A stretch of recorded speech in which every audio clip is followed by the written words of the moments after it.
বক্তা ওয়াজ করে দেয়, বাড়ির টাকা গুনতিছে, বউকে বলতেছে, জানিস আজকে রাতে আমার কামাই কত? বউ চোখের পানি বের করে কাঁদতেছে। বক্তা বলে, কান্দিস কেন? বলে, কান্দার কারণ হলো আজকে আপনার দিন যে চলে গেল তার দাম কত? যেই দিন আপনার হায়াত থেকে শেষ হয়ে গেল সেই দিনের দাম কত? বক্তা টাকা ফেলে দিয়ে, কিরে কান্দিস কেন? কান্দিস কেন? যেদিন তোমার কাছে আজরাইল আসবে সেই দিন প্রত্যেক দিনের মূল্য তুমি তোমার সব কিছু সম্পদ দিবার চাবে, তারপরেও তোমাকে একটা মিনিটও সময় দেওয়া হবে না। জোরে কোন কথা, ঠিক কি কথা বলে? আজকে যেই মাগরিব চলে গেছে, যে এশা চলে গেছে, সামনে ফজর আসতেছে। ছোটবেলা একটা গান শুনতাম, সবাই বলে বয়স বাড়ে, আমি বলি কমে রে। বাড়তিছে না কমতিছে? এই জন্য আল্লাহ বললেন, আল্লাযী খলাকাল মাউতা ওয়াল হায়াতা লিয়াবলুয়াকুম আইয়ুকুম আহসানু আমালা ওয়া হুয়াল আজিজুল গফুর।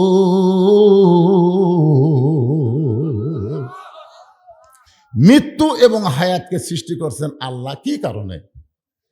আল্লাহ বলতেছেন, লিয়াবলুয়াকুম, তোমাদেরকে পরীক্ষা করা হবে। আইয়ুকুম আহসানু আমালা, পরীক্ষার সাবজেক্টটা হলো সুন্দর আমল। যে বিষয় আমাদের পরীক্ষা করা হবে এই বিষয়ের নাম হলো সুন্দর আমল। ধরে কোন কি আমল? আপনার বলেন তো, বর্তমানে সবচেয়ে সুন্দর আমলের নাম কি? বুঝবার পারতেছে না। একজন কয় সালাত,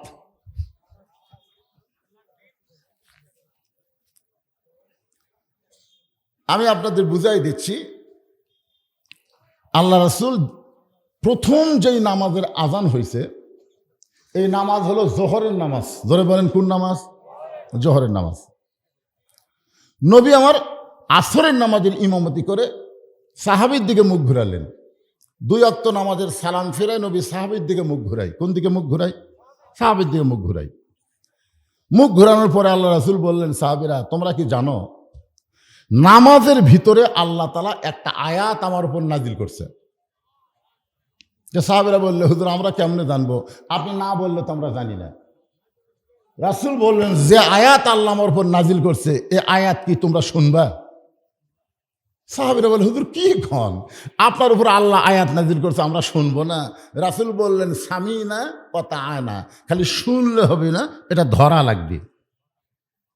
আমি যে কোরআনের আয়াতগুলো তেলাওয়াত করে আপনাদের সামনে ওয়াজ করতেছি, এটা খালি শোনার জন্যে না মানার জন্যে? সামিনা ওয়া তাআনা, শুনতে হবে, তারপর এটা গ্রহণ করা লাগবে। আল্লাহ নবী বললেন, নামাজ অবস্থা আল্লাহ তাআলা আমার উপর একটা আয়াত নাজিল করলেন। আয়াতটা হলো, ইয়া আইয়ুহান নাবিয়্যু হারজিল মুমিনিনা আলাল কিতাল। ওগো নবী, শুধু জামাতবদ্ধ হয়ে কাতার সোজা করে নামাজ পড়লে হবে না। যারা আপনার পিছনে জামাতবদ্ধ হয়ে নামাজ পড়তেছে তাদেরকে আপনি সৈন্য হিসাবে গড়ে তোলেন। যারা আপনার পিছনে নামাজ পড়তেছে জামাতবদ্ধ হয়ে কাতার সোজা করে, তাদেরকে আপনি সৈন্য হিসাবে গড়ে তোলেন। যে কোনো সময় মক্কার কাফেরেরা মদিনা আক্রমণ করতে পারে, আর মদিনা যখন আক্রমণ করবে তখন দোয়া দিয়া দরুদ দিয়া আপনি মদিনা রক্ষা করতে পারবেন না। ওই কাফের বেঈমানদের বিরুদ্ধে অস্ত্র ধরা লাগবে। সবাই জোরে বললেন না, তার মানে বিশ্বাস হচ্ছে না? এই আয়াত যখন নবী সাহাবীদের সামনে বললেন, মাথার পাগড়ি পরা, মুকুট দাড়ি পরনের জুব্বা, নবীর পিছনেই নামাজ পড়ছে। আল্লাহ নবীর কাছে গিয়ে বললেন, ইয়া রাসূলুল্লাহ এটা না গন্ডগোলের আয়াত। মাথাত কি আছে? পাগড়ি রে, খালি টুপি না, পাগড়ি পাগড়ি। মুকুট কি? দাড়ি পরনের জুব্বা। নবীর পিছনে দীর্ঘদিন হলে নামাজ পড়তেছে। এই লোকটা যায় নবীর কাছে বলতেছে, ইয়া রাসূলুল্লাহ এটা না গন্ডগোলের আয়াত। আচ্ছা, কোরআনের কোন আয়াত কি গন্ডগোলের আয়াত? তো তাহলে এই যে বললো নবীকে, হুজুর এটা না গন্ডগোলের আয়াত। আজকে আমাদের বাংলাদেশে ইসলামী আন্দোলনকে অনেকে গন্ডগোল মনে করে। জোরে খান কথা, ঠিক কিনা? ইসলামী আন্দোলন কি গন্ডগোল? ইসলামী আন্দোলন হলো বাতিলের বিপক্ষে হকের বিজয়, জোরে কোন কথা ঠিক কিনা, যেটা প্রত্যেকটা নবীরা করেছেন, সাহাবীরা করেছেন। তো এখন টুপি দাড়ি জুব্বাওয়ালা বলতেছে এটা না গন্ডগোলের আয়াত। সঙ্গে সঙ্গে নবী আসমানের দিকে তাকায় বলেন, আল্লাহ, এতদিন হলো আমার পিছনে নামাজ পড়ে, এই লোকটা বলতেছে এটা গন্ডগোলের আয়াত, তাহলে কে? একটা আমি নবী চিনবার পারতেছি না, টুপি আছে, দাড়ি আছে, দুব্বা আছে, আসলে কে? এমন সময় আল্লাহ তাআলা আবার আয়াত নাজিল করে বললেন, অমিনান নাসি মাইয়াকুলু আমান্না বিল্লাহি ওয়া বিল ইয়াউমিল আখিরি ওয়া মা হুম বিমুমিনিন।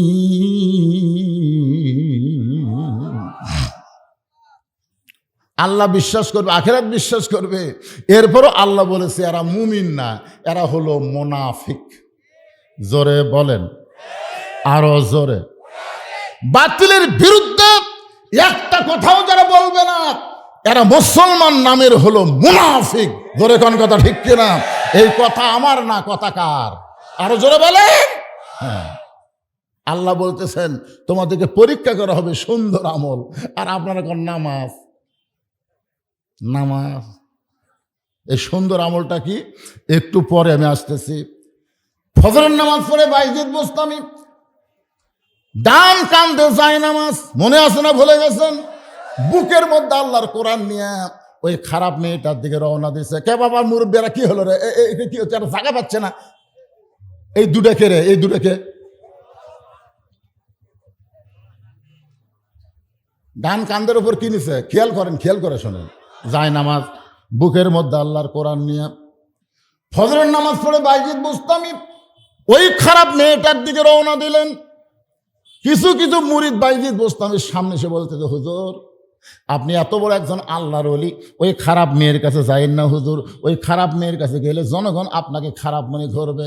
বাইজিদ বোস্তামি বললেন, ওয়ামান আহসানু قولا ممن دعا إلى الله وعمل صالحا وقال إنني من المسلمين।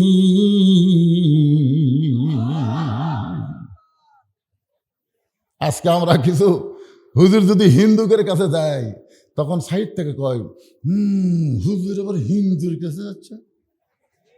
আমাকে টার্গেট যদি থাকে মুসলমান কর্ম, যাওয়া কি খারাপ? হুজুর যদি সুদারুর কাছে যায়, হুজুর আবার সুদারুর সাথে আড্ডা মারতেছে, আমার টার্গেট যদি থাকে সুদ খাওয়া বন্ধ কর্ম, যাওয়া যায় আছে না? কথা কোন যায় আছে না? হুজুর আবার বেনামাজির সাথে আত্মীয়তা করতেছে, আমার টার্গেট যদি থাকে ওকে নামাজি বানাবো, তাহলে ওর কাছে যাওয়ার দরকার আছে না? টার্গেট খেয়াল করেন, টার্গেট খেয়াল করেন। ইসলামী দল এমনি এমনি কারোর কাছে যায় না, একটা টার্গেট নিয়ে পাও ফেলায়। জোরে কোন কথা ঠিক কিনা? না বুঝে কি বাইজিদ বোস্তামি যাচ্ছে ওই মেয়েটার সঙ্গে খারাপি করার জন্য। খারাপি করার জন্য গেলে যায় নামাজ কান্দত। কিন্তু মুরিদরা বুঝবার না পারে, কয় হুজুর আপনি যাবেন না, জনগণ খারাপ বলবে। বাইজিদ বোস্তামি বলতেছেন কোরআনের আয়াত দিয়ে, কে কি বললো এইটা আমার ব্যাপার না, আমি টার্গেট নিয়ে যাচ্ছি, আমার সঙ্গে আছে কে? যেই খারাপ মেয়েটার কাছে গেছে, মানে বাড়ির ওই দরজা ঘরের কাছে গেছে, ওই এলাকার কিছু যুবক ঘুরতেছিল, কিছু যুবক ঘোরাফেরা করতেছিল। বাইজিদকে দেখেই কয়, নাউজুবিল্লাহ নাউজুবিল্লাহ, টুপিওয়ালা এটি ঘেরে। সব যুবক বাইজিদকে দেখেই চিন্তা করছে যে একজন ভালো মানুষ যদি খারাপ জায়গাতে আসে, এই জায়গাতে আল্লাহর গজব হবে, এটা থাকার দরকার নেই। ওরাও গজবের ভয়ে সব চলে গেছে। কিন্তু একটা যুবক চিন্তা করতেছে, বাইজিদ তো সাধারণ কোনো মানুষ না, যেনাকে বলা হয় সুলতানুল আরফিন, ধরে কেন সুবহানাল্লাহ, আরেফ জগতের যিনি বাদশাহ, সেই বাইজিদে খারাপ মেয়ের কাছে কেন আসলো, এটা আমাকে একটু গোপন থেকে জানা দরকার। ওই ঘরের দেওয়ালের কোনায় ওই ছেলেটা লুকে আছে, সব যুবক চলে গেছে, ওই লুকে আছে। যে বাইজিদ বোস্তামির টার্গেট কি? বাইজিদ বোস্তামি ওই খারাপ মেয়েটার দরজায় গিয়ে সালাম দিলেন, আসসালামু আলাইকুম ইয়া হালাল বাইত, নবীর সুন্নত। আপনি সালাম দিবেন, যার বাড়িতে যাবেন কলিং বেলে চাপ দিবেন না, ঘটঘটি শব্দ করবেন না, আগে চিল্লাচিল্লি করবেন না। নবীর সুন্নত হলো আগে সালাম দেওয়া। ধরে কান কি দেওয়া? সালাম দেওয়া। বাইজিদ বোস্তামি নবীর সুন্নত আদায় করছেন, আসসালামু আলাইকুম ইয়া আহলাল বাইত। সঙ্গে সঙ্গে মেয়েটা দরজা খুলে বলতেছে, হুজুর হুজুর আপনি ভুল জায়গা চাচ্ছেন।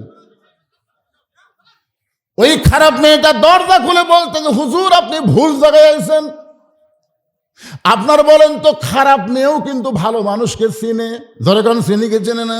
বাইজিদ বোস্তামিকে দেখি মেয়েটা বলতেছে, যার মাথায় টুপি, মুখে দাড়ি, পরনে জুব্বা, এই মানুষটা যখন একটা পতিতার ঘরের দরজায় আসে, তাহলে যার কারণে বলতেছে, হুজুর আপনি ভুল জায়গায় আইছেন, আপনি ভুল করেছেন। বাইজিদ বোস্তামি বললেন, তোমার ঘন্টার রেট কত? মেয়েটা যেই বলছে আপনি ভুল জায়গায় আইছেন, বাইজিদ বোস্তামি বলতেছে তোমার ঘন্টার রেট কত? তখন মেয়েটা চুম করছে, কে রে? ই তো ঢপে হুজুর, ই তো ভ্যাসে হুজুর। আমাদের বাংলাদেশে এরকম কিছু হুজুর সাদা সিনেমা আছে না নাই? এটিএম শামসুজ্জামান, হুমায়ুন ফরিদি, ওরা দেখেন যখন সিনেমা করতো, মাথার টুপি, কপালত ও যে সাইড দিয়ে কড়া করে গাঁত জুব্বা গাঁত দিয়ে সিনেমা করতো। মাঝে মাঝে মেয়ে মানে দেখলাম চোখ মারতো, তখন সিনেমার মধ্যে তালি ফুটতো, হুজুর ওই হুজুর। বাংলাদেশের নাস্তিক মার্কা সিনেমা নাট্যকার যারা, এরা দেখবেন ভিলেনের পাঠ দেয় হুজুরক, আর লুচ্চার পাঠ দেয় নায়কক। খুব খেয়াল করে শুনবেন, লুচ্চার পাঠ দেয় হুজুরক, ভিলেনের পাঠ, আর লুচ্চার মতন সাইড তাদেরকে দেয় নায়কের পাঠ। জনগণকে বুঝাবার চায় হুজুর আসলে ভালো না, আসলে মাথায় টুপি দিলে, মুখে দাঁড়িয়ে থাকলে সবাই হুজুর হয় না, এই মনে করে মেয়েটা ভাবতেছে যে এই লোকটা আমি হুজুর মনে করলাম, আর সেই লোকটা বলতেছে ঘন্টার রেট কত? মেয়েটা বলতেছে 10 দিরহাম। বাইজিদ বোস্তামি বলতেছেন আমি 24 ঘন্টার বুকিং নিলাম। কয় ঘন্টার?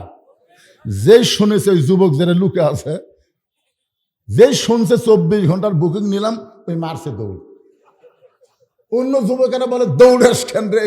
যুবক বলতেছে, আরে পাগলা, হুজুরে করে পাওয়ার আছে রে, আমরা 1 ঘন্টাই লিবার পারি না, আর হুজুর 24 ঘন্টা লিছে। এখন বলেন হুজুরের পাওয়ার আছে না নাই? আছে। আজকে বাংলাদেশে দেখবেন কোন হুজুরের বউ, যারা মাদ্রাসায় লেখাপড়া করে হুজুর, দেখবেন ছোট্টবেলা থেকে তারা পানি পেশাব করে পানি খরচ করে, এরা কোনদিন টাইট ফিটিং পোশাক পরে না। এরা ঢিলা পোশাক পরার কারণে হুজুরদের উপরে আল্লাহর একটা আলাদা রহমত আছে না নাই? ধরে কোন আছে না নাই? বাইজিদ বোস্তামির এই খবর শুনে যুবকটা মারছে দৌড়। বাইজিদ বোস্তামি ঘরের মধ্যে ঢুকলেন, 24 ঘন্টার বুকিং নিলেন 240 দিরহাম দিয়া। বাইজিদ বোস্তামি ঘরের মধ্যে ঢুকেই জায়নামাজ বিছাইলেন। সর্বপ্রথম যেই অস্ত্রটা বিছাইলেন তার নাম হলো জায়নামাজ। আপনার বলেন তো জায়নামাজের পাওয়ার আছে? আল্লাহ কোরআনে বলেন, ইয়া আইয়ুহাল্লাযীনা আমানুস্তাঈনু বিস-সাবরি ওয়াস-সালাহ ইন্নাল্লাহা মা'আস-সাবিরিন। জায়নামাজের কি পাওয়ার আজকে আমি আল্লাহর কোরআন দিয়ে সরাসরি আপনাকে দেখায় দেব। দেখবেন, দেখবেন কারা কারা দেখবেন একটু দেখে যান। আজকে ওয়াজ তো বহু শুনলেন, 2 হাত তোলা আল্লাহকে দেখান তো ভাইজান। আগে জায়নামাজের পাওয়ার, তারপর আল্লাহর কোরআনের পাওয়ার, এই 2টা পাওয়ার আমরা দেখতে চাই। সবাই হাত তোলেন, লিল্লাহি তাকবীর। হাত নামান। আপনাদের কাছে আমি জানতে চাচ্ছি, বাইজিদ বোস্তামি জায়নামাজ ফালাছে কোন জায়গায়? আচ্ছা জায়গা খারাপ, ঠিক আছে, কিন্তু জায়নামাজ বিছানার পরে জায়নামাজের উপরে জায়গা কি খারাপ? তলে জায়গায় হয়ে যায়, উপরের খবর কি? আপনারা হয়তো জানেন না, এই পরশুরামের কাছে এসে সুলতান বলকি মহীশূর প্রথম কি বলছিল? যে ভাইরে কোনো কিছু দরকার নাই, খালি একটা জায়নামাজ বিছাবার দিত। তো পরশুরাম কয় জায়নামাজ লম্বা কত? কয় লম্বা হলো 2.5 হাত, ওসার হলো 2 হাত। পরশুরাম কয় মাত্র সামান্য একটা জায়নামাজ বিছা। সুলতান বলকি কয় কাজে জায়নামাজটা বিচার পারলে হয়, বুঝলেন? পরশুরামের সামনে জায়নামাজ বিচার থাবাই থাবাই জায়নামাজ বড় হয়। সুবহানাল্লাহ কন না কেন? জায়নামাজে যে কি পাওয়ার, যে আয়াতে কারিমা তেলাওয়াত করলাম সেখান থেকে আপনাদের কিন্তু আজকে দেখা দেবো, কলজা শান্তি হয়ে যাবে। কথাটা বলেন, কলজার মধ্যে একটা শান্তি আছে, দরকার আছে না নাই? তবে এই মাহফিলের তেমন কোনো গুরুত্বপূর্ণ আদায় নাই। আমাকে বলছিল, হুজুর ওয়াজের শুরুতেই আপনি একটা মাহফিল মসজিদের জন্য একটু কালেকশন করে দিবেন, এ 10 টাকা 20 টাকা 50 টাকা 100 টাকা ব্যাগের মধ্যে যিনি যা দেয়। এই দেখো, জি হুজুর, মানে পাশে পাশে ঘুরতে চান তো বুঝতে পারছি। কিন্তু এরা জানে না বজরুশীদের মাহফিলের মোনাজাতের আগ পর্যন্ত কোনো লোক ওঠার চেষ্টা করে না। ধরে কথা ঠিক না, কিন্তু সবার একটা ধারণা, অনেক বক্তা কিছুক্ষণ ওয়াজ করতে লোক উঠে যাইতো, একটা ধারণা এটাও মানে সেই মালই, এটা সেই মাল না বাজান। তারপরে আমি বললাম এর ভিতরে একটা এরকম করতেছে, ওটা দূর হয়ে যাক, আধা এটা 5 মিনিট করে দেয়, এক টানা যদি আমরা ওয়াজ শুনি অসুবিধা আছে ভাইজান। পকেট থেকে 10 টাকা 20 টাকা 50 টাকা 100 টাকা যখনই মসজিদের জন্য আপনাদের কাছে ব্যাগ যাবে, আপনারা দিবেন না? একটা টাকাও দিবেন না? দিবেন? কারা কারা দিবেন আল্লাহকে একটু হাত দেখান তো দেখি। যারা দিবেন তারা হাত তোলেন। মাশাআল্লাহ, সবাই দিবে, সবাই দিবে। এই ব্যাগেলা কোথায় রে? ব্যাগেলা কোথায়? এখনো বিছাচ্ছি আর দেখছে। এখন বাঁচতেছে কয়টা? 10:30 পার হয়ে গেছে, এরপরও বিছনাই বিছাচ্ছে। মহিলা প্যান্ডেল আমার মায়েরাও দিবে, কারণ মায়েদের ওয়াজ শুরু করছে।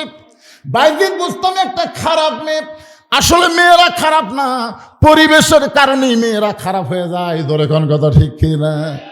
মেয়েই তো মা হয়ে যায়। আমার মায়েরা আপনাদের কাছেও মসজিদের জন্য যাবে, যিনি যা পারবেন খুশি খুশি আল্লাহর হস্তে দান করবেন। এখানে যদি কোনো আল্লাহর বান্দা থাকে, হুজুর ওই ব্যাগের মধ্যে 10-20 টাকা দিব না, আমি আপনার হাতে 10,000 20,000 5,000 দিব, তাহলে এখানে কষ্ট করে এই সময়ের মধ্যে আপনার আশা দিবার পারবেন। তবে 10-20-50 টাকার জন্য টেজে আসার দরকার নাই। ওই ব্যাগের মধ্যে ওই যে মাদ্রাসার বাচ্চারা নামছে, সবাই একটু দেন আর জিকির করেন, লা ইলাহা, জোরে জোরে আল্লাহর জিকির, লা ইলাহা।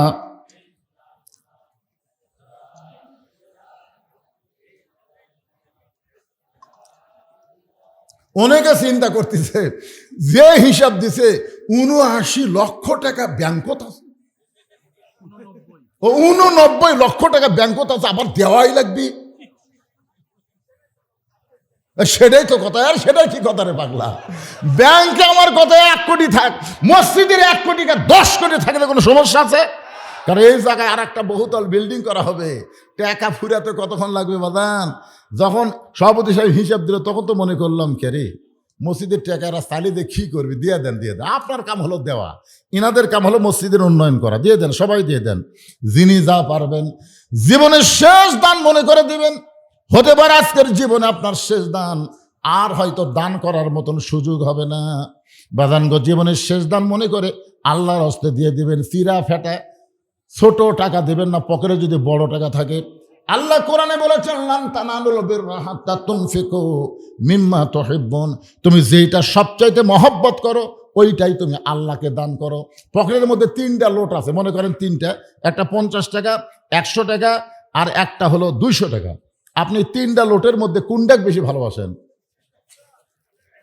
50 টাকা 200? তো আল্লাহ বলতেছে যেইটা তুমি মহব্বত করো ওইটাই আমার দাও। এখন যদি আপনি 10-20 টাকা তাও দেন ছিঁড়া। গতকাল যেখানে মাহফিল করলাম, আমার পাশে গুনতেছে, খালি ব্যাগ ঢালতেছে, ভাই গোটাল ব্যাগের মধ্যে 2-1টা 100 টাকা আছে, 500 টাকা নেই। আমি তখন একটা টেকনিক করলাম যে আজকের এই মাহফিলে একটা 500 টাকা কিন্তু দেখাবার পারেন, টাকা আছে এরকম 1-1টা 500 টাকা। একজন লাভ দুটা বলে, দেখাবো কেন হুজুর? দিয়ে দিলাম। এই দেওয়া শুরু হতে প্রায় 50-60টা 500 টাকা লোড টেজতে উঠল। তার মানে 500 টাকা ঠিকই আছে, খালি 10-20 টাকা ছেঁড়া দিছে। আপনারা কোন তো মসজিদ কার ঘর? চোরে খান কার ঘর? তা আল্লাহর ঘরে তো আপনি দিচ্ছেন। বিশ্বাস করেন আপনি একজন ভাগ্যবান ব্যক্তি। রাসূল বলেছেন যে আল্লাহর ঘর তৈরি করার ব্যাপারে সহযোগিতা করে, আল্লাহ তাকে জান্নাতে একটা ঘর বানা দেয়। এজন্য সবাই দেন, সবাই দেন, আল্লাহর হস্তে দেন। দেওয়া যখন শেষ হবে আবার আলোচনা শুরু হবে। আমার মায়েদের মধ্যে আদায় হচ্ছে, মায়েরা দান করবেন। ইসলামের সবচাইতে বেশি যিনি দান করেছেন তিনি হলেন খাদিজাতুল কুবরা, আল্লাহ নবীর বিবি খাদিজাতুল কুবরা। যত সম্পদ আল্লাহ তাকে দিয়েছিলেন সব সম্পদ আল্লাহকে দান করেছেন। পুরুষদের মধ্যে যিনি দান করেছেন তার নাম হলো ওসমান গনি। জোরে বলেন, তার নাম কি? ওসমান গনি। একদিন নবী ওসমান গনিকে কাছে ডাক দেব, ওসমান, আল্লাহ তোমাকে কত সম্পদ দিছে, তুমি কি তার হিসাব জানো? আল্লাহ নবী ওসমানকে বলতেছে, ওসমান এদিকে তাকান, সামান্য কয়েক টাকা দিবার যা শয়তান অন্যদিকে মন ঘুরে দিছে, এদিকে খেয়াল করেন। আল্লাহ নবী, ওসমান আল্লাহ তোমাকে কত সম্পদ দিছে, তুমি কি তার হিসাব জানো? ওসমান গনি বলে, রাসূলুল্লাহ যেদিন থেকে আল্লাহ তাআলা যাকাত ফরজ করেছে, যেদিন থেকে সম্পদশালীর জন্য আল্লাহ যাকাত ফরজ করেছে, সেদিন থেকে হিসাবের দরকার আছে না নাই? এজোরেখান আছে না নাই? গরিব মানুষের কিসের হিসাব রে? নুন আনতে পান্তা ফুরায়, ওর আবার হিসাবের দরকার আছে, কিন্তু এটার হিসাবের দরকার আছে। কারণ শতকরা 2.5 টাকা যাকাত দেওয়া লাগবেই। জোরে খান কথা ঠিক কি না? কতক্ষণ শতকরা কয় টাকা? এখন যদি কোনো ধনী মানুষ কয়, ভাইরে আমার যে কত টাকা আছে আমি নিজেই জানি না, ওই জাহান্নামী, ওই জাহান্নামী। কেন কত টাকা তুই জানি না? তার মানে কি তুমি যাকাত দাও না? দেই হুজুর, মন যা চাই তাই দেও। মন যা চাই তা যাকাত দিলে হবে না, হিসাব করে পাই টু পাই যাকাত দেওয়া লাগবে। জোরে কোন কথা ঠিক কিনা? শতকরা কয় টাকা? আরো জোরে। ওসমান গনি বললেন, ইয়া রাসূলুল্লাহ অবশ্যই একটা হিসাব আছে। রাসূল বলেন, হিসাবটা বলো। ওসমান গনি বলতেছে, নবী গো, আল্লাহ আমাকে যত সম্পদ দান করেছে, আল্লাহ আমাকে যত সম্পদ দান করেছে, এই সম্পদ রাখতে গিয়ে যে গুদাম লাগে, ওই গুদামে তালা দিয়া চাবি টানতে একটা উট হিমশিম খায়। সুবহানাল্লাহ মুখত আসে না? কি কইলেন খেয়াল করছেন? আমাকে আল্লাহ যত সম্পদ দিছে, এই সম্পদ গুদামে রাইখা, গুদামে তালা দিয়ে ওই তালার চাবি টানতে একটা উট হিমশিম খায়। আল্লাহ নবী, ওসমান আল্লাহ তোমাকে এত সম্পদ দান করেছে, সেই সম্পদ যদি আল্লাহ ফেরত চায়, আল্লাহ দেওয়া সম্পদ যদি আল্লাহ ফেরত চায়, তখন তুমি কি করবা? সঙ্গে সঙ্গে ওসমান গনি মারছে দৌড়। যেই দৌড় মারছে, ওমর ফারুক বললেন, নবী গো, ওসমান গনি যে হারে দৌড় মারলো, আপনি কি চিন্তা করেন? রাসূল বলে, ওমর আজ তুমি কোনো কথা বলো না, কথা বলবার গেলে তদন্ত করে বলা লাগবে। সুবহানাল্লাহ। কিছুক্ষণ পরে সমস্ত সাহাবী নবী সহ দেখতেছে, ওসমান গনির যে উটটা চাবি টানে, ওই উটটা রশি ধরে ওসমান গনি নবীর কাছে নিয়ে আইছে। এসে বলতেছে, ইয়া রাসূলুল্লাহ যতগুলো গুদামে মাল আছে, ওই গুদাম সহ গুদামে তালা দেওয়া হয়েছে, ওই তালা সহ এই চাবি বহনকারী উটটাও পর্যন্ত আমার আল্লাহকে আমি দিয়া দিলাম। রাসূল বলে, ওসমান সবই যদি আল্লাহ দিলা, তোমার জন্য তুমি কি রাখলা?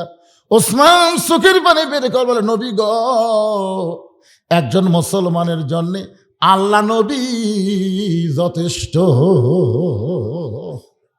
আমরা অনেক কিছুই মনে করি, আল্লাহও লাগে হিল্লাও লাগে, আল্লাহও লাগে হিল্লাও লাগে।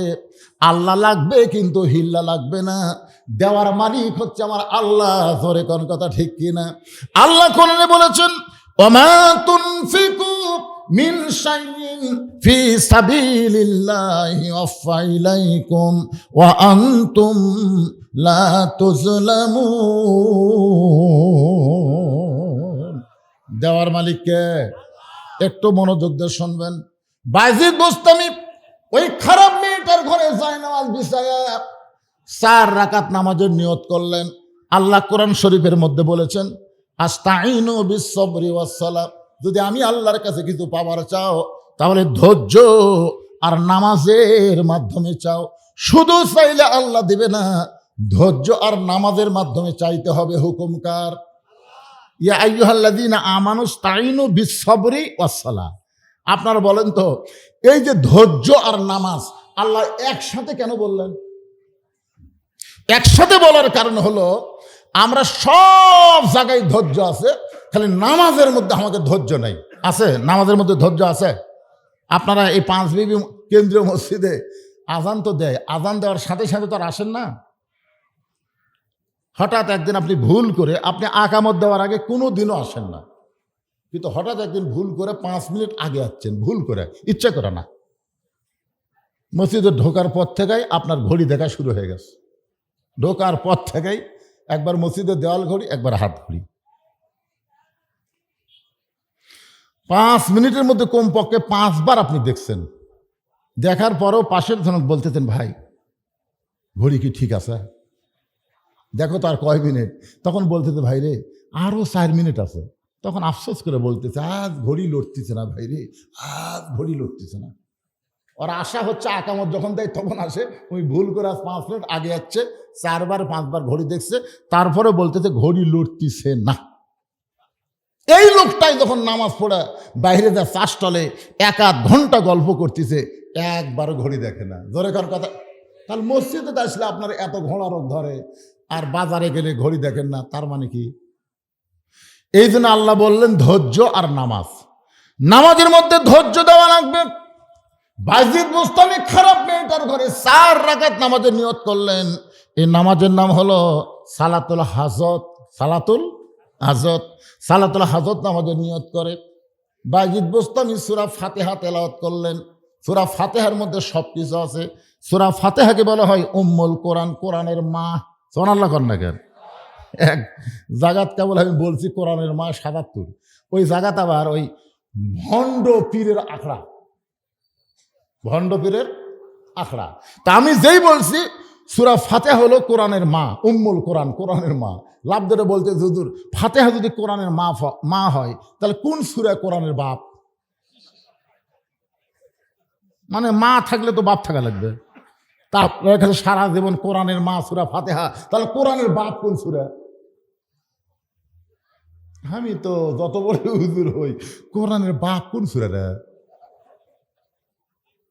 কিছুক্ষণ পরে আমার মাথায় একটা ব্রেন চলে আসলো। আমি লোকটাকে বললাম, ভাই ঈসা নবীর বাপের নাম কি? লোকটা বলে ঈসা নবীর বাপ নাই। তো বাপ ছাড়া যদি ঈসা নবী হয়, বাপ ছাড়াও মায়ের মাধ্যমে আল্লাহ কোরআন দেয়। তোরে কোন সুবহানাল্লাহ। আর উত্তর নাই। সূরা ফাতিহার মধ্যে আমরা বলতেছি ইয়া কানা আবুদু ও ইয়া কানাস্তাইন। এরপরে আমরা কি বলবো? কি চান? আল্লাহর কাছে কি চাচ্ছেন? আল্লাহ তোমার ইবাদত করি, তোমার কাছে আমরা চাই। কি চাইতেছি? ইহদিনাস সিরাতাল মুস্তাকিম। আপনার পারেন না ভাইজান, পারেন না? তাহলে সবাই বলেন ইহদিনাস সিরাতাল মুস্তাকিম। এমন একটা পথ চাই আল্লাহ। আমি ইচ্ছা করলে বাহিরের যুবকদের বলতে পারতাম, যুবক ওই খারাপ মেয়ের কাছে যাইও না। আমি যুবকদের বলতে পারতাম, আমি বাইজিদ বলতে পারতাম, যুবক ওই খারাপ মেয়ের কাছে যাইও না। একটা যুবককে বলতে গেলে আরো 10টা যুবক ঢুকবি। এরা সংখ্যায় হলো 100। জোরে কোন সংখ্যায় কত? তাহলে 100 জন যুবককে তো আমি একবারে বলতে পারতেছি না। এক যুবককে যদি বলি খারাপ মেয়ের কাছে যাইও না, আর একটা যুবক ঢুকবে। আল্লাহ গো, আমি বাইজিদ কোনো যুবকের কাছে যাই নাই, আমি হেড অফিসের মধ্যে ঢুকছি। আমি হেড অফিসের মধ্যে ঢুকছি কারণ একটা মেয়ে যদি ভালো হয় তাহলে সব যুবক ভালো হতে বাধ্য হবে। আপনারা বলেন তো, পরিমনির মতন খারাপ মেয়ে কি বেশি নাকি? এ কথা কন না কেন? বেশি? খুব বেশি না। 2-4টা পরিমণি যদি বাংলাদেশে থাকে, আমাদের অধিকাংশ যুবক নষ্ট হয়ে যাবে। খারাপ মেয়ের সংখ্যা বেশি না, কিন্তু অল্প মেয়ের মাধ্যমে হাজার হাজার যুবকের চরিত্র নষ্ট হয়ে যায়। এই জন্যই বাইজিদ বোস্তামি বলতেছে, আল্লাহ আমি হেড অফিসের মধ্যে ঢুকছি, একটা মেয়ে যদি ভালো হয় তাহলে যুবকগুলো ভালো হবে। একটা মেয়ে এক সময় মা হবে। একটা মেয়ে আজকে মেয়ে আছে কিন্তু এক সময় মা হবে। মা যদি ভালো হয়, পেটের বাচ্চা আল্লাহর ওলি হয়। আল্লাহর একজন নবী ছিলেন নূহ নবী, ইয়াকুব নবী। যেরকম কি নবী? ইয়াকুব নবী। একদিন নির্জনে বসে আল্লাহ বলতেছে, আল্লাহ আমাকে আপনি 12টা সন্তান দিলেন, 12টা। তো 12টা সন্তানের মধ্যে 2টা এত ভালো, আর এই 10টা এত খারাপ কেন হলো? আমি নবী হয়ে জন্ম দিলাম, আমি বাবা আল্লাহর নবী। কার নবী? আমি নবী হয়ে জন্ম দিলাম, 2টা আমার এত ভালো, বনিয়ামিন ইউসুফ এত ভালো, আর এই বাদ বাকি 10টা খারাপ হলো কেন? আল্লাহ কয়, ইয়াকুব তোমার বউ কয়টা? ইয়াকুব নবী বলতেছে, আল্লাহ বউ 2টা। আল্লাহ বলে, ইয়াকুব রে তোমার যে বউ ভালো, সে বউয়ের পেটের বাচ্চা 2টা ভালো হয়ে গেছে, আর তো তোমার যে বউ খারাপ, সে বউয়ের পেটের 10টা বাচ্চা খারাপ হয়ে গেছে। এখান থেকে প্রমাণ হলো, সন্তান ভালো নিতে গেলে বাবা শুধু ভালো হলে হবে না, মা ভালো হওয়া লাগবে। বাবা আনন্দে মাতিয়া সাগরে ভাসাইয়া। আচ্ছা, তোমাদের মধ্যে কি মাঝে মধ্যে কিছু তো, তাহলে এরকম সাউন্ড হলো কেন? সাউন্ড তো ভালোই চলতেছে। বাড়ি খাচ্ছে না, বাড়ি খাচ্ছে না সাউন্ড। বাবা আনন্দে মাতিয়া সাগরে ভাসাইয়া সেই যে চইলা যায় খবর লয় না। মাজন ধরিয়া উদরে কত কষ্ট করে, 10 মাস পরে পায় প্রসবের বেদনা। এমন দরদি ভবে কেউ হবে না আমার মা, মা গো। কি বুঝতেছেন? মা যদি ভালো হয়, এটা কোরআন হাদিস নয়, কিন্তু শক্তিশালী কাহিনী। আব্দুল কাদের জিলানীর নাম শুনছেন? এই নাম শুনছেন?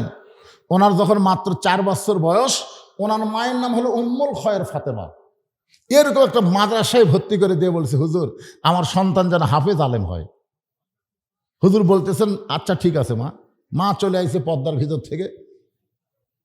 এখন পরের দিন আব্দুল কাদেরকে তো এখন কি করা লাগবে? মাদ্রাসার বাচ্চাদেরকে কিন্তু আগে কায়দা সেবারা দেয় না, আগে পেশাবখানাত লিয়ে যায়। কোন জায়গাত লিয়ে যায়? আপনারা মাদ্রাসার ছাত্র দেন না, ভর্তি করলেও কায়দা দিবি না, আগে সব পেশাব কর। আমার মাদ্রাসা যে কটা ভর্তি হয়, হুজুর আগে পেশাবখানাত লিয়ে যায়। আমি পেশাবখানাত দেন? বলে ওই যে কিতাব ধরবি, ধরার আগে পবিত্র হওয়া শেখা লাগবে। লায়ামুসুহু ইল্লাল মুতাহহারুন, ততক্ষণ পর্যন্ত স্পর্শ করা যাবে না যতক্ষণ পর্যন্ত পবিত্র না হবে। জোরে কর সুবহানাল্লাহ। সকালবেলা আব্দুল কাদের জিলানীকে ওস্তাদ কায়দা নিয়ে বলতেছে, বল আলিফ। যেই বলছে আলিফ, সঙ্গে সঙ্গে আব্দুল কাদের লাম মিম যালিকাল কিতাবু লা রাইবা ফীহি হুদাল লিল মুত্তাকিন আল্লাযীনা ইউমিনুনা বিল গায়বি ওয়া ইউকিমুনাস সালাত ওয়া মিম্মা রাযাকনাহুম ইনফিকুন। ওস্তাদ মারছে দৌড়। এতদিন ধরে পড়াচ্ছি আলিফ বা তা, ই আলিফ কইয়া ইফিহারে লাম মিম কয়ে শুরু করলো। ই তো মানুষের বাচ্চা না, ই পেতনির বাচ্চা হবে। হুজুর যখন দৌড়াই, ছাত্র শিক্ষক বলে হুজুর দৌড়ান কেন? বলে ভয় লাগে, সবাই যদি চাও তাহলে দেখতে পারি। সবাই একত্র হয়ে চারদিকে ঘিরায় তাকায় দেখে ওই 4 বছরের বাচ্চা আব্দুল কাদের চোখ বন্ধ করে খালি ঝুঁকতিছে আর পড়তিছে। সুবহানাল্লাহ কোন। এই মাদ্রাসায় দেখবেন যখন কোরআন পড়ে তখন বাচ্চাদের মধ্যে একটা ঝাঁকুনি শুরু হয়ে যায়। আল্লাহ বলেছেন, ইন্নামাল মুমিনুনা আল্লাযীনা ইযা যুকিরাল্লাহু ওয়াজিলাত কুলুবুহুম ওয়া ইযা তুলিয়াত আলাইহিম আয়াতুহু যাদাতুহুম ঈমানা ওয়া আলা রাব্বিহিম ইয়াতাওয়াক্কালুন। দেখছেন কোনদিন আপনার এই মাদ্রাসার যখন বাচ্চারা কোরআন শরীফ পড়ে দেখছেন? এর ঝোঁকে না? এটা কিসের ঝোঁক? ইজা যুকিরাল্লাহু ওয়াজিলাত কুলুবুহুম। এটা বাইরের ঝোঁক না ভাই, এটা ভিতরের ঝোঁক রে, ভিতরের ঝোঁক। 4 বছরের বাচ্চা আব্দুল কাদের ঝুঁকতেছে আর জবানকে বের হয়ে যায়। এক ওস্তাদ কোরআন শরীফ নিয়ে আব্দুল কাদেরের সামনে এভাবে আঙ্গুল বুলাই দেখে আব্দুল কাদের একটা পড়াও ভুল পড়তেছে না। যেই মাত্র 18 পারা কোরআন হয়েছে, সঙ্গে সঙ্গে আব্দুল কাদের অটোমেটিক ব্রেক। ওস্তাদ বলে আর কেন পারে না? বন্ধ হয়ে গেল কেন? বড় ওস্তাদ বলতেছে, জানবার যদি চাও তাহলে আব্দুল কাদেরের মায়ের কাছে যাও। বাপের কাছে যাও? কার কাছে? মায়ের কাছে যাও। আব্দুল কাদের 4 বছরের বাচ্চাকে কাঁধে করে নিয়ে ওস্তাদ এবং ছাত্র মায়ের বাড়ির দরজায়। মা জানলা দিয়ে তাকায় দেখে গতকাল আব্দুল কাদেরকে ভর্তি করে দিলাম, আজকেই ফেরত দেবার আইছে। হুজুর আমার আব্দুল কাদের অপরাধ, গতকাল ভর্তি করে দিলাম, আজকে কান্দে করে কেন নিয়ে আইছেন? ওস্তাদ কান্দে বলে, মা তোমার আব্দুল কাদের অপরাধ হলো আলিফ বলার পরে বা বলে না, লাম মিম বলে একটা 18 পারা কোরআন আমাদের কেমনে শোনাই? তোমার বাচ্চা আব্দুল কাদের 18 পারা কোরআন কেমনে শোনাই? মা কান্দের বলে, হুজুর আমার ছেলে 18 পারা কোরআন কেমনে শোনাইলো? আমি মা বলতে পারবো না। আমি মা বলতে পারবো না। ওস্তাদ বলে মা তুমি অবশ্যই জানো, বলো। আব্দুল কাদেরের মা বলতেছে হুজুর আমি হলাম 18 পারা কোরআনের হাফেজা। ওই আব্দুল কাদের যখন আমার পেটের মধ্যে ছিল, ওই আল্লাহর শপথ করে বলতেছি আমি একটা ওয়াক্ত নামাজ কাজা করি নাই। আব্দুল কাদের যখন পেটের মধ্যে ছিল ওই বছর রমজান মাসে রোজা করেছি। আব্দুল কাদের যখন দুনিয়াতে ভূমিষ্ঠ হলো, আব্দুল কাদের যখন কাঁদতো আমি তখন কোরআন পড়ে পড়ে ওর কান্না থামাইতাম। আব্দুল কাদের যখন স্তনের দুগ্ধ পান করত আমি কোরআন তেলাওয়াত করে করে ওকে স্তনের দুগ্ধ পান করাতাম। আমার আব্দুল কাদের যখন বিছনায় রাত্রিবেলা ঘুমাইতে যাইতো আমি এক পারা কোরআন না শুনাইলে আমার আব্দুল কাদের কোনোদিন ঘুমাইতো না।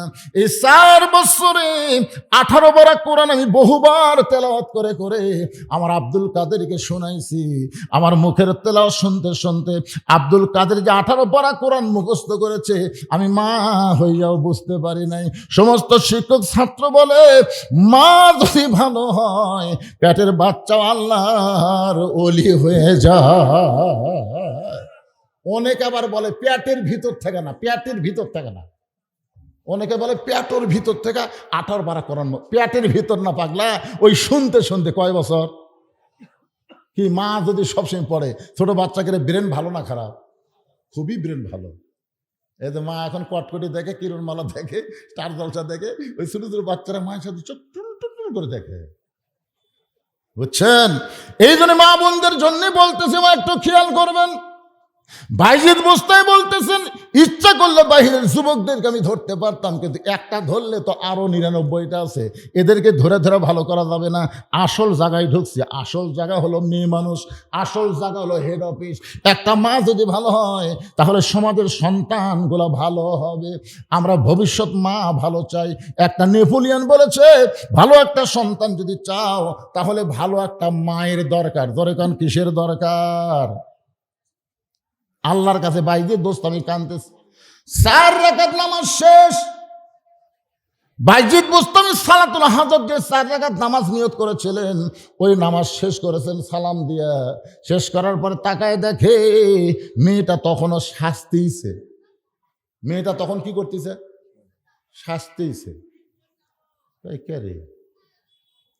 নামাজের মধ্যে কত কি আল্লাহ করলেন, কি হলো? ই না শাস্তিছে। তখন বাইজি চিন্তা করলো নামাজ দেওয়া হবি না, নামাজ দেওয়া হবি না। আমরা বহু দোয়া করছি, নামাজ পড়ে পড়ে কাম হয়নি। এখন বলতেছে মুয়াজ্জিন সাহেব, ইমাম সাহেবকে, হুজুর আমাদের গ্রামে যে হারে চুরি শুরু হচ্ছে, হুজুর গরু চুরি, এটা চুরি ওটা চুরি, আপনি একটু দোয়া করেন তো। দোয়া দিলে আর যেন গ্রামে চুরি না হয়। ইমাম সাহেব এসা না পড়ার পরে বলতেছে একটা মুসল্লি ভাই কেউ যেন বাড়ি যায় না, আজকে দোয়া হবে। ইমাম সাহেব সবাইকে নামাজের পরে বলতেছে 11 বার দরুদ শরীফ পড়েন, 7 বার ইস্তেগফার পড়েন, 3 বার সূরা ইখলাস পড়েন, 1 বার সূরা ফাতিহা পড়েন। সব কিছু পড়ার পরে ইমাম সাহেব সবাইকে নিয়ে বলতেছে আল্লাহ এই গ্রামে যে হারে চুরি হয়েছে আল্লাহ আমরা দোয়া দরুদ পড়ে তোমার কাছে দোয়া করতেছি চুরি যেন বন্ধ হয়, আর যেন কোনো চোর চুরি না করে। এই দোয়া যখন ইমাম করতেছে তখন জানলা থেকে চোর বলতেছে আমিন, চোর বলতেছে আমিন। কারণ দোয়া দেখে চোর খুশি হয়ে গেছে, তোরা দোয়া করে ঘুমা যা, তারপর আমি কাম সারব। কি এই দোয়া তো আমরা বহু করতেছি, কি কোন করতেছি না ভাইজান? দোয়া দিয়ে অন্যায় বন্ধ হয় না। তারপর আমি নিজে রাত 2টার সময় ড্রাইভার আমাকে বললো হুজুর আপনি নামেন। গেটে আমার নামাই দিছে। ড্রাইভার গাড়ি নিয়ে গেছে পার্ক করার জন্যে গ্যারেজের মধ্যে। আমি গেটত নামে আমার বাসার দিকে ঢুকতেছি, যেই ঢুক পাল্টিছে আমার গেটের কাছে একটা আমের গাছ আছে, ওই গাছের তলে 3-4টা কুত্তা আরাম করতেছিল। কিন্তু আমাকে দেখে, আমার পরনের কালো কাপড় দেখেই ওরা সেই হারে ধরলো, সেই হারে খাউন্টাল করে ধরলো। আমি দোয়া ইনুস পড়ি, কুত্তা লড়ে না। যে ও দোয়া ইনুস হাসিনা আপাতত ভয়ে পড়তেইছে না। দোয়া ইনুস পড়ি কুত্তা লড়ে না, আয়াতুল কুরসি পড়ি কুত্তা সরে না। এমনকি কোরআন শরীর মধ্যে আছে কুত্তা খেদানোর আয়াত, আছে না নাই? ইন্নাহুম ইয়াকিদুনা কাইদা ওয়া আকিদু কাইদা। এই আয়াত যখন পড়েছি এক কুত্তা দৌড়ে এসে আমার পাঞ্জাবির কামড় মারল। আমি চিন্তা করলাম দোয়া দেওয়া হলো না, আয়াতুল কুরসি হলো না, কুত্তা খেদানোর আয়াত দেওয়া হলো না, কি খরমরে। তখন আমার ইমান বলতে যে হুজুর তোমার মুখত খালি দোয়া আছে কিন্তু হাতত লাঠি নাই। এই দোয়ার সাথে লাঠি লাগতো। তুমি খালি দোয়া পড়তিস, কুত্তা লড়বি, খালি লাঠি থাকলে এক কুত্তার পাশাত বাড়ি মারলে বাকি তিনটা এমনি দৌড়াবি। জোরে কর কথা ঠিক না? যখন দোয়া দিয়ে কাম হয় না তখন কি লাগে?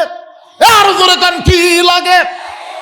বাংলাদেশে দোয়া দিয়ে দরুদ দিয়ে আর সমাজের অন্যায় দূর করা যাবে না। এখন আল্লাহর কোরআনের লাঠি লাগবে। জোরে কান কথা ঠিক না? আল কোরআনের আলো, কোরআন হাদিস যেখানে, দুনিয়ার মুসলমান লিল্লাহি তাকবীর। কারণ নামাজ শেষ হয়ে গেছে। বাইজিদ বোস্তামি কয়টা পাওয়ার লেগেছে? একটা নামাজ আর একটা কি? এখন এটাই চান্স, শেষ চান্স। সব দেখা হলো শেষ, কি সব দেখা শেষ হলো না? নামাজ, রোজা, হজ, যাকাত দেখা শেষ। এখন বাংলাদেশ না গোটা পৃথিবী সেটা পরে হবে। কোরআন আছে না নাই? যেই কোরআনকে লক্ষ্য করে আল্লাহ বললেন, অনুনাজ্জিলু মিনাল কুরআনি মা হুয়া শিফাউ ওয়া রাহমাতুল লিল মুমিনিন।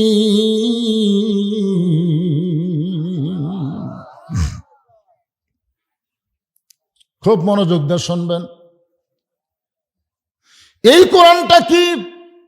যেই কোরআন সম্পর্কে আল্লাহ বললেন সব সমস্যার সমাধান দিতে পারে আল কোরআন। অনুনাজ্জিলু মিনাল কুরআনি মা হুয়া শিফাউ ওয়া রাহমাতুল লিল মুমিনিন। মুমিনদের জন্য, যারা আমরা মুমিন, যারা আল্লাহকে বিশ্বাস করি, আমাদের সকলের জন্য এই কোরআনকে আল্লাহ তাআলা রহমত এবং রোগ মুক্তি হিসাবে নাজিল করেছে। কি বলেছেন? রহমাতুল লিল মুমিনিন, আলামিন না, সবার জন্য না, আমাদের জন্য। একটা দৃষ্টান্ত দেই। আচ্ছা, নবী যখন কোরআন তেলাওয়াত করত তখন সবচাইতে ভালো মানের শ্রোতার নাম কি? দেখছেন? আবু বক্কর। আবু বক্কর তো সামনে বসে শুনিছে, আর আবু জেহেল পিছিয়ে অন্ধকার। অন্ধকারে একটা মানুষ যারা দাঁড়িয়ে আছে, আজকে ওরা ভালোই কাম করতেছে, লড়তেছে না। কেরে বারে লড়িস না কেরে? যখন আমি ওয়াজ ধরছি তখন থেকে এ পর্যন্ত প্রায় এই যে 9:30 শুরু করছি, এখন 11টা বাজতেছে, এরা 1.5 ঘন্টা হলে দাঁড়িয়ে আছে।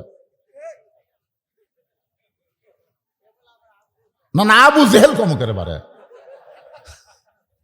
আবু জেহেল কি আলোর মধ্যে খাড়াই আছিল? অন্ধকারের মধ্যে সারা রাত কোরআন তেলাওয়াত শুনছে, সারা রাত। সকালবেলা গিয়ে আবু জেহেল মিটিং এর মধ্যে হঠাৎ মুখ ফসকে বলে ফেলেছে, হঠাৎ বাড়াছে, বলবার চাইনি কিন্তু বাইর হয়ে গেছে। এত সুন্দর কোরআনের বাণী, রাতটা কোন দিক দিয়ে গেল আমি বুঝবারই পারিনি। দেখছেন? পিছন থেকে সুবহানাল্লাহ আর সামনে লোক হয় না। দেখছেন আবু জেহেল কি কোরআনের বিরুদ্ধে করে? আজও বাংলাদেশে কিন্তু অনেকেই কোরআনের বিরুদ্ধে না। আবু জেহেল বলতেছে, এত সুন্দর কোরআনের বাণী, রাতটা কোন দিক দিয়ে গেল আমি বুঝবারই পারিনি। এমন সময় আবু সুফিয়ান বলে, নেতা, যেই কোরআন শুনতে সারা রাত কোন দিক দাদায় বোঝা যায় না, সেই কোরআন ধরলে অসুবিধা কি? না শুনলেই যদি এত মজা হয়, তাহলে এটা ধরার মধ্যে অসুবিধা কি? আজকে আমাদের বাংলাদেশে আমরা অনেকেই শুধু কোরআন শুনতেছি। আমার আগে এই দ্বিতীয় বক্তার আগে আপনাদের মসজিদের খতিব সাহেব ওয়াজ করলো, খুবই গুরুত্বপূর্ণ ওয়াজ, আমি শুনলাম। প্রতি অক্ষরে 10টা করে নেকি। এমনকি মরে গেল ছেলে মেয়েরা যদি কোরআন পড়ে বাপ সেই নেকি পায়। অথচ রাসূলের হাদিস হলো যে কোরআন পড়বে আল্লাহ তাকে প্রতি অক্ষরে 10টা করে নেকি দিবে। কথা কয় না? এখন একজন নেতা মরে গেছে, ওই নেতার রুহের মাগফিরাতে আমরা যা কোরআন শরীফ পড়তেছি, 3 খতম কোরআন পড়ার পরে 2 হাত তুলে বলতেছে, আল্লাহ আমরা যে 3টা খতম কোরআন পড়লাম এর যা সওয়াব হয় সব নেতাকে দিয়ে দাও। নেতা মরে গেছে, নেতা রুহে বসায় দাও। তখন ফেরেশতা বলতেছে, আল্লাহ একই সওয়াব কয়বার? তোমার নবী বলেছে প্রতি অক্ষরে 10টা করে নেকি, ওই পড়িছে নেকি লেখাও শেষ, আলিফ 10 শেষ, লাম 10 লেখা শেষ, মিম ও পড়ার সাথে সাথে নেকি লেখাও শেষ। তা আবার যে চালান করতেছে, যে অমুকক দেহ, এই কথা তো ইসলামে নাই। তখন আল্লাহ বলে, ফেরেশতা তোরা সাক্ষী থাক, কোরআন কোনো মরা মানুষের কিতাব না, কোরআন হলো জীবিত মানুষের হেদায়াত। কোরআন কিন্তু মরা মানুষের জন্য লয় ভাই। আমরা যতই ফতোয়া মারি, ওই সারা জীবন কোরআনের বিরুদ্ধে চারণ করছে, আর মরে গেলে কোরআন পড়া জান্নাত থুয়ে আসমো, এরকম ইয়ারকি মারার কিতাব কোরআন না। ইয়ারকি চলতেছে, ইয়ারকি। যে বেটা কোরআন পড়ে না, সে কোরআন থেকে একটা উপকার সে পাবে না।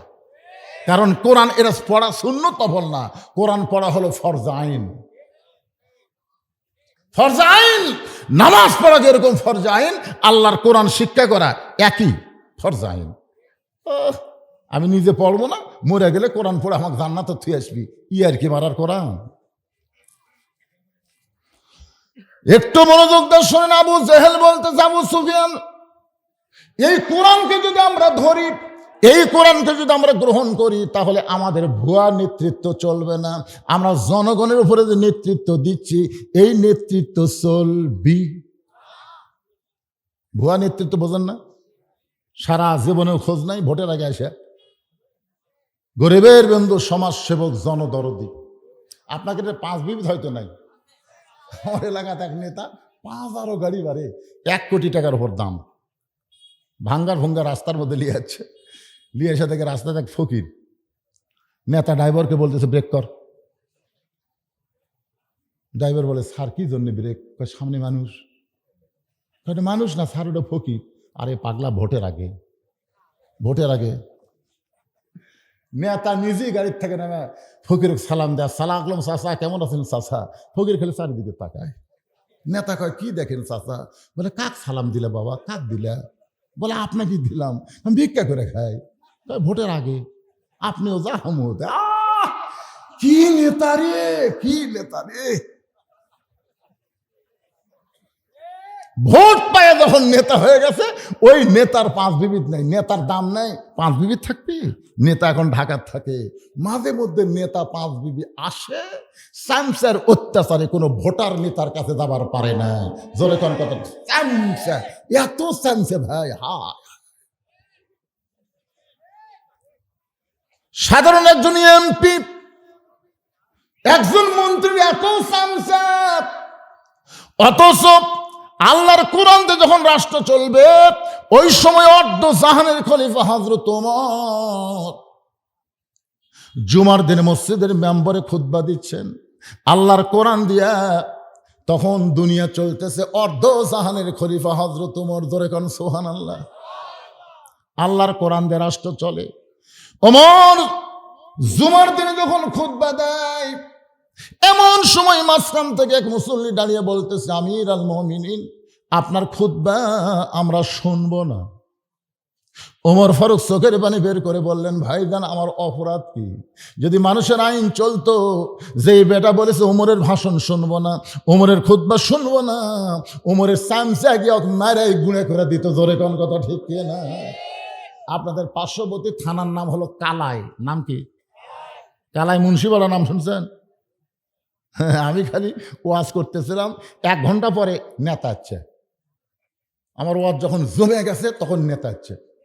তখন সভাপতি আমাকে বলতেছে, হুজুর মাইক দেন। সভাপতি বলতেছে, মাইক দেন। তখন সভাপতি যদি বলে মাইক দেন, আমি কি করবো? ওয়াজ বন্ধ করে যেই নেতাকে মাইক দিছি, মাঝখানে একজন খারাপ, আমরা নেতার ভাষণ শুনবার আসিনি, আমরা হুজুরের তাফসীর শুনবার আসছি। যেই কষে চামচাতে পাড়ে ফেলে দিছে, 2 জন পুলিশ যাক ধরে এসে এমন মার মারিছে ভাই। মানুষের আইন যখন চলে, তখন নেতারা নিজের ক্ষমতা দেখায়, আর আল্লাহর কোরআন যখন চলে, তখন নেতার কোনো ক্ষমতা নাই, ক্ষমতা হলো আল্লাহ। যে বলতেছে আমাদেরকে খাটো পাঞ্জাবি দিয়ে আপনি লম্বা জুব্বা পরে খুতবা দিবেন, আপনার খুতবা আমরা শুনবো না। আমাদেরকে আপনি খাটো পাঞ্জাবি দিবেন, আর আপনি লম্বা জুব্বা পরে খুতবা দেবেন, আপনার খুতবা আমরা শুনবো না।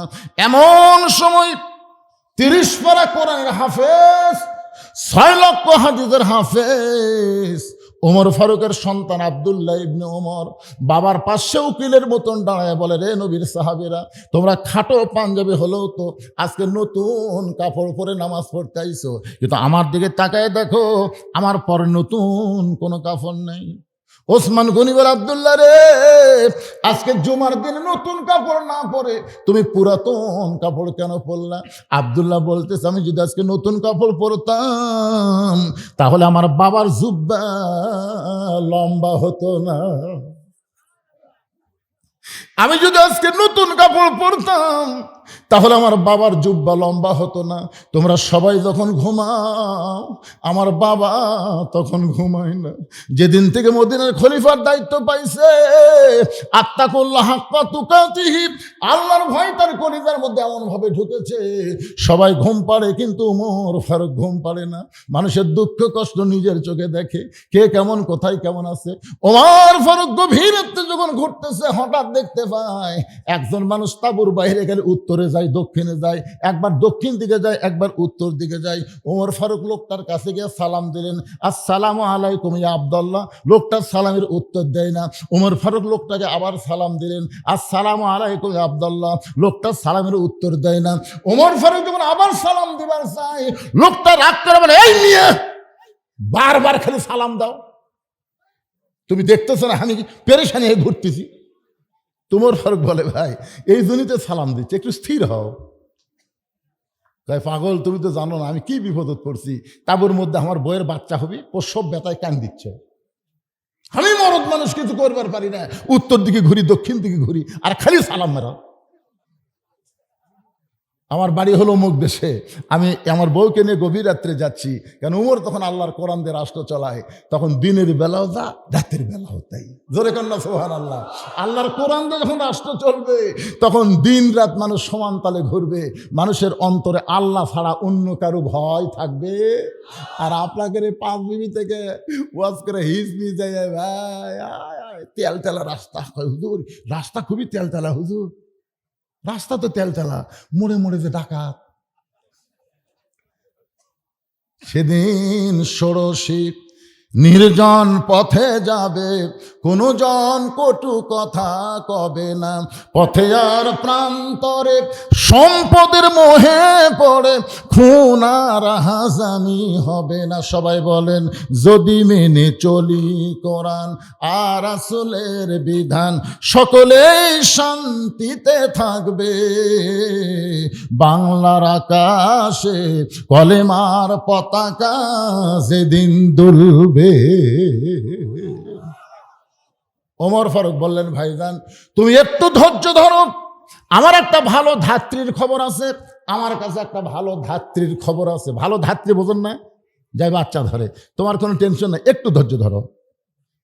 এই বলে হযরত ওমর এক দৌড়ে বাড়িতে আসলেন। বাড়ির দরজায় সালাম দেন, আব্দুল্লাহর মা। ওমর ফারুকের ছেলের নাম কি? আব্দুল্লাহর মা। সঙ্গে সঙ্গে দরজা খুলে গেল। ওমর ফারুক চমকে বলে, আব্দুল্লাহর মা তুমি আবার দরজার সঙ্গে সঙ্গে খুলে দিলে কেন? বিবি কান্দার বলে, স্বামী গো, আপনি যেদিন থেকে রাত্রেবেলা মানুষের দুঃখ কষ্ট দেখার জন্য ঘুরে বেড়ান, আমি সেদিন থেকে ঘুমাই না, সব সময় দরজায় দাঁড়িয়ে আমার স্বামীর জন্য দোয়া করি।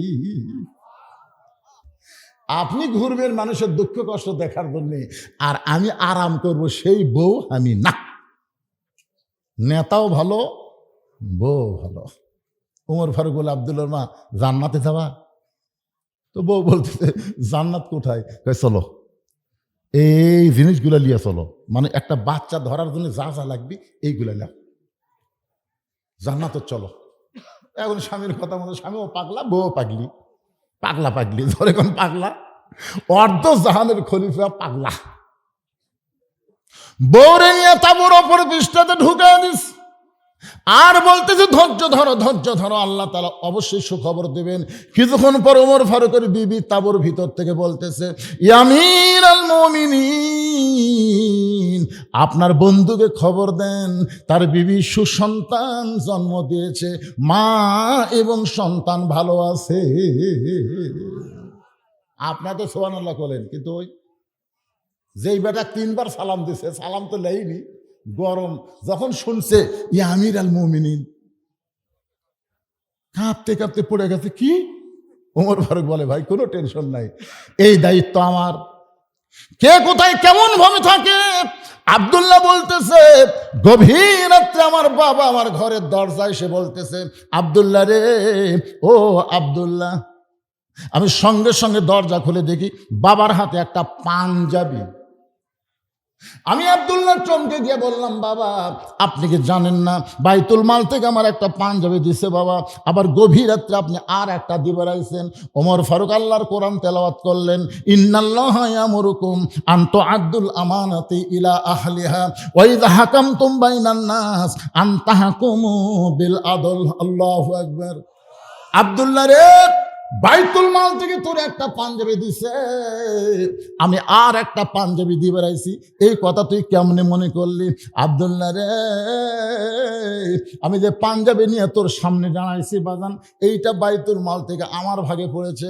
এখন বল, এই খাটো পাঞ্জাবি পরে কি খুতবা দেওয়া যায়? মুসল্লি খাটো পাঞ্জাবি পরলে কোনো সমস্যা নাই, কিন্তু ইমামের দিকে সবাই তাকায়। আপনারা বলেন ইমামের দিকে তাকায় না? একজন আমাকে ফতোয়া চাচ্ছে, হুজুর ইমামের দাড়ি যদি এক মুষ্টির নিচে হয় তার পাশে কি নামাজ হবে? তা আমি একটু বিরক্ত হয়ে বললাম, কে রে ভাই, ইমামের দাড়ি এক মুষ্টির নিচে তুমি কেমনি মাপলে? তুমি কি দাড়ি ধরে মাপছা? তবে না হুজুর, দূরে থেকে দেখে আন্দাজ করছি। বলবেন বেশি রাত হওয়া হবে না, আপনি টেনশন করেন, শেষই করে দেবো। এই পাগলারা, চলবি তো, এখনো শেষ, এখনো শেষ।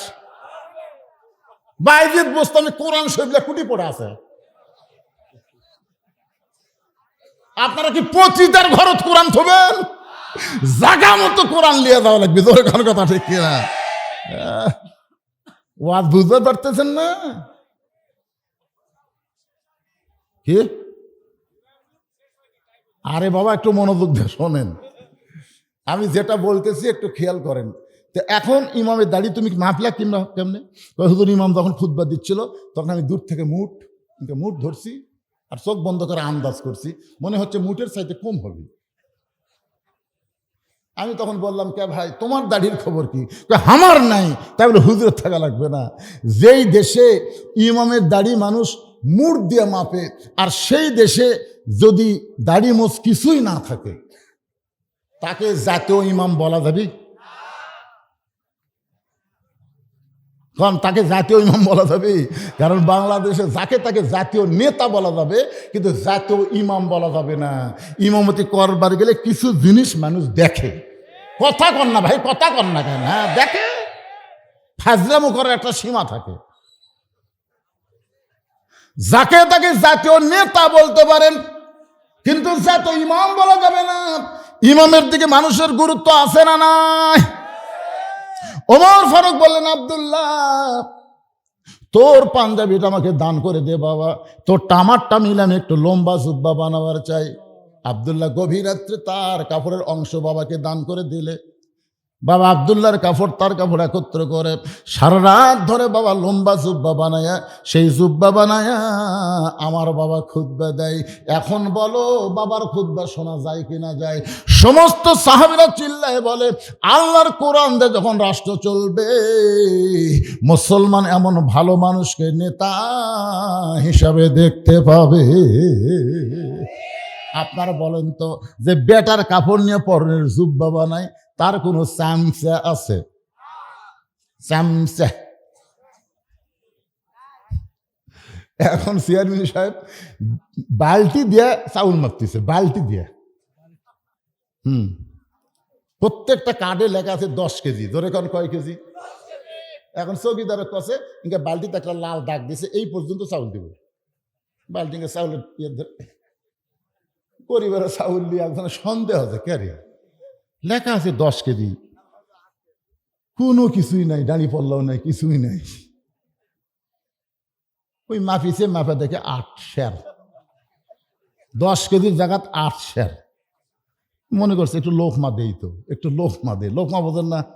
চেয়ারম্যান সাহেব বলতে, চেয়ারম্যান সাহেব লেখা আছে 10 কেজি, দিলেন যে 8 সের। চেয়ারম্যান সেক্রেটারি বলতে, নাম কাট, নাম কাট। ওই জোরহাত করে বলতেছে, না স্যার যা আছে তাই দেন, নাম কাটেন না। চেয়ারম্যান কয় পাগলা, তোর 2 কেজি নাম আনলে আমি চামচা পালমো কি দিয়ে রে। আজকে যেই নেতার পিছনে যত চামচা ঘুরবি বুঝবেন সেই নেতা জনগণের মাল তত মারবি। জোরে কর কথা ঠিক কি না? হাসবি আল্লাহ নিমাল ওয়াকিল অনিমান মাওলা অনিমান নাসির।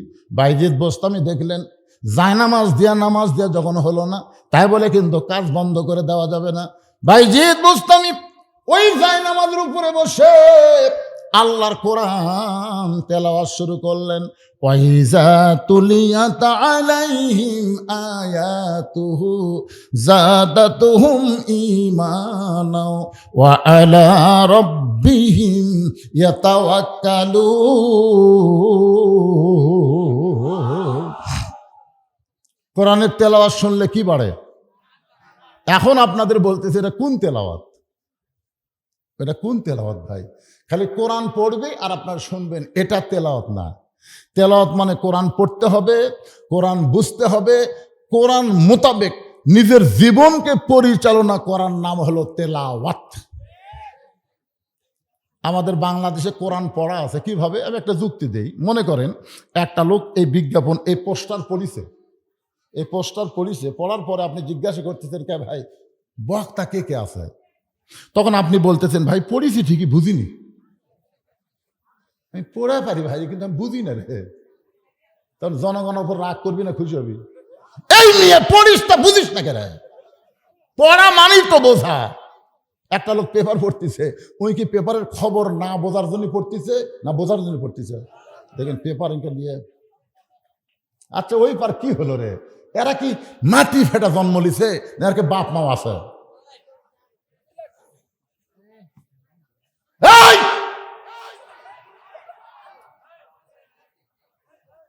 আশ্চর্য কথা, খালি হইচই করতেছে। কি একটা ওয়াজ হচ্ছে, মা ভালো তো সন্তান ভালো। জোরে কোন কথা ঠিক কিনা? পেটত বাচ্চা নিয়ে মা গোটা 5 বিবি ঘুরিছে, উই আর এক জায়গায় বসে থাকা পারে? ওই পেটের মধ্যে থেকে আর ঘোরনি ব্যারাম শুরু আছে। বাচ্চা পেটত নিয়ে যেই মা ঝগড়া করবে, ওই বাচ্চা দুনিয়াতে এসে কণ্ঠস্বর উঁচা হবে। জানেন আপনি? পেটের বাচ্চা নিয়ে যে মা মিথ্যা কথা কয়, ওর পেটের বাচ্চা মিথ্যাবাদী হবে। পেটের বাচ্চা নিয়ে মা নামাজ পড়ে না, ওই বেটা জীবনেও নামাজি হবে না। ইমাম গাজ্জালী বলেছেন পেটে বাচ্চা আসার সঙ্গে সঙ্গে আল্লাহ তার মাসিক ব্যারাম বন্ধ করে দেয়। মাসিক ব্যারাম বন্ধ করার অর্থই হলো বাচ্চা থাকার কারণে মার ইবাদতের যেন কোনো কমতি না হয়। প্রতি মাসে 3 দিন 5 দিন 7 দিন একটা অসুখ আছে না নাই? কিন্তু যেই পেটে বাচ্চা আসে অসুখ আর থাকে না। কি জন্য থাকে না জানেন?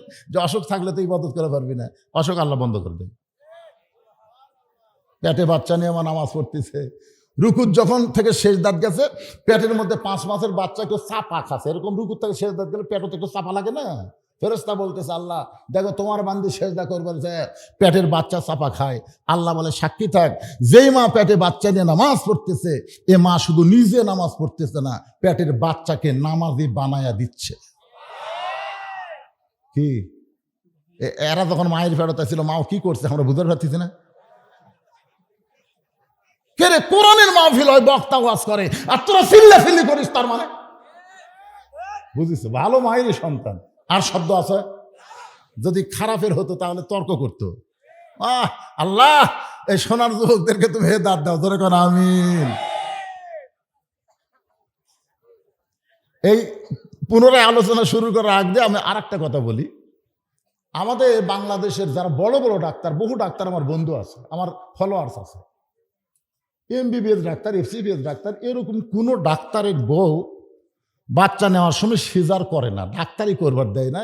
কারণ সিজার করলে মায়ের ক্ষতি, বাচ্চার ক্ষতি। এই জন্য ডাক্তারের বইয়ের সিজার লাগে না। ধরে কারণ কি লাগে না?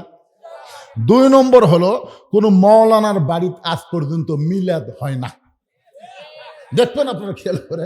3 নম্বর হলো কোনো পীরের বউ কোনোদিন পীরের হাতে মুরিদ হয় না। এ কথাটা কেন বললাম? আমাদের অধিকাংশ মায়েরা এখন বাচ্চা সিজার করবার চাই। জোরে কর কথা ঠিক কিনা? সিজার করবার চাই। এই যে আমরা উপরে যে কয়টা বসে আছি, আমরা একটাও সিজার করা লয়। আমাদের মাও কি মরিছে? আজ থেকে 15-20 বছর আগে বাংলাদেশে অনেকে সিজারই বোঝেনি, আর এখন সিজার হয়ে ভাই কতগুলো ডাক্তার হাতে কষায়। দেখাবার গেলি কই শূন্য শূন্য লাগতেছে, পেটত পানি নাই। আর এক ডাক্তারকে আল্ট্রাসাউন্ড করে ফ্যাট হয়ে আসে। এখন কি করবি? পেট কাটা দেখে বাচ্চার ঘুমই ভাঙ্গেনি, 2 দিন পরে নর্মালে জন্ম নিত, কিন্তু বাচ্চার ঘুমই ভাঙ্গেনি। বড় ডাক্তারের টাকার লোভে যে পেট কাটলো, ই তো ঘুমই পারতেছে। ডাক্তারকে এক কাম করো, পেট যখন কাটাই ফেলে দিছ, অত বার করা লাগবি, ঘুমতে পারতেছে স্যার, পাও ধরে একটা ঘুরানি দাও। তখন এই পেটের থেকে বের করে মাথার উপর দিয়ে একটা ঘুরানি দেয়। যেই ঘুরানি দিচ্ছে বাচ্চা মাথার ঝাঁকি খেয়ে করে কান্দে উঠছে। এমন ঝাঁকি খাওয়া খাসে ভাই, এই দুনিয়াতে এসে মোবাইল ছাড়া ভাত খায় না, মোবাইল ছাড়ার কান্না থামে না। জোরে কোন কথা ঠিক না? এমন ঝাঁকি দিছে। আমি আমার মায়েদের জন্য বলবো, মা আর সিজার টিজার করার না, মা বাচ্চা যদি হয় আল্লাহ নরমালে দিবে, নরমালে বাচ্চা হলে সেই বাচ্চা ভালো হবে। সুবহানাল্লাহ বলেন। আবার চলে আসে আলোচনায়, ওয়ানুনাজ্জিলু মিনাল কুরআনি মা হুয়া শিফাউ ওয়া রাহমাতুল লিল মুমিনিন। সব সমস্যার সমাধান। বিশ্বাস করেন? হযরত বাইজিদ বোস্তামি রহমতুল্লাহ আলাইহি আল্লাহর কোরআন যখন তেলাওয়াত শুরু করলেন, সেই তেলাওয়াত মানে কি আপনাদের বোঝানোর জন্য বলতেছি। তেলাওয়াত মানে পড়তে হবে, তেলাওয়াত মানে বুঝতে হবে, তেলাওয়াত মানে কোরআন মোতাবেক নিজের জীবন পরিচালনা করা লাগবে। এই তেলাওয়াত যদি করতে পারি তাহলে আমাদের ঈমান আল্লাহ বাড়ায়া দিবে। তো এখন পেপার পড়ে মানুষ কি জন্যে? ভেতরের খবর জানার জন্য না এমনি এমনি? একজন পেপার পড়ে যখন আপনাকে দিল, আপনি পড়তেছেন, ভাই আমার পড়বো না, তুমি কি পড়ে কি বুঝলে? কই পড়ছি ঠিকই ভাই, আমি বুঝিনি রে। সবাই বলবে তুই কি পাগল নাকি রে, বোঝার জন্যই পড়া লাগবে রে, না বোঝার জন্য কেউ পড়ে? বাংলাদেশের যত পড়া আছে সব পড়াই মানুষ বোঝার জন্য পড়ে, শুধুমাত্র কোরআন শরীফ পড়ে সওয়াবের জন্য। শুধু কোরআন পড়ে সওয়াবের জন্য, বোঝার জন্য কোরআন পড়ে না। আপনার বলেন তো, কোরআন পড়লে সওয়াব আছে না নাই? এই সওয়াবটা কিরকম? আপনাকে 5 বিবিতে এক ব্যক্তি 2 মণ আলু নিয়ে যাচ্ছে। কয় মণ? এক খরিদ্দার বলতেছে, ভাই কতটুকু আছে? বলে 2 মণ। আমারও 2 মণ লাগবে।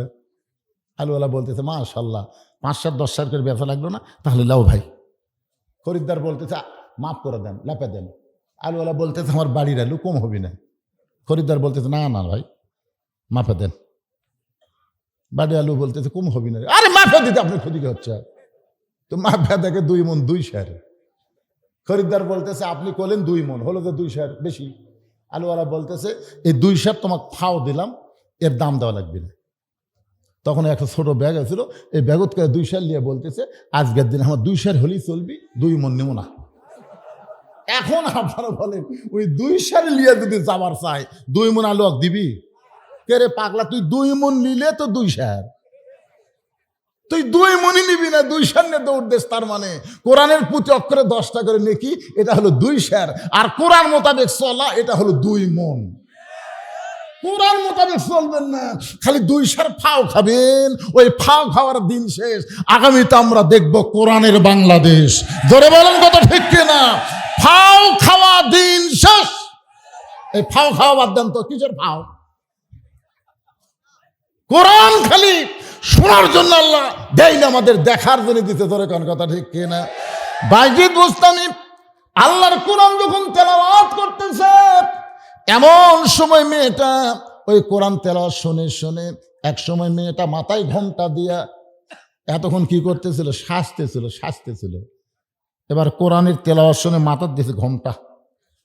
আচ্ছা, মেয়ে মানুষ যখন মাথার ঘোমটা দেয়, আপনারা কি বুঝতেছেন? আমাকে একজন বলতেছে, হুজুর মেয়ে মানুষেরা মাথার চুল বেচা খায়, যাই আছে? আচ্ছা, আপনাদের 5 বিবির মেয়েরা কি মাথার চুল বেচা?